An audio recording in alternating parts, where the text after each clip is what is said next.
Hey everybody, what is going on? I hope you guys are all doing well, and welcome to another tutorial video. In this video, I'll be explaining to you guys how you can view your WordPress site on mobile, so let's get right into it. Now, what you can do is you can log into WordPress via your phone and view it like that, or you can view what it's going to look like on your phone from the PC, which is what I'm going to be explaining to you.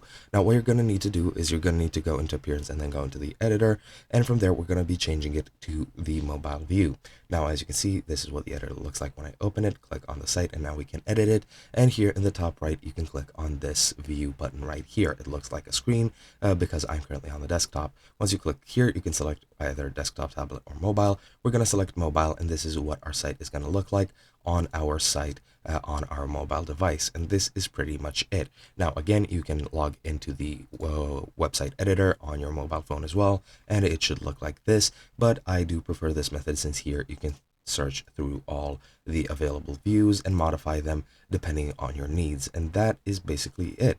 When you get to this, you can also view the site natively on your device. Just click on view site. It's going to open up a new tab with the view of the device you're currently using, and that is basically all there is to it. It's really nothing complicated. Hope you guys enjoyed, and I'll be seeing you guys in another video.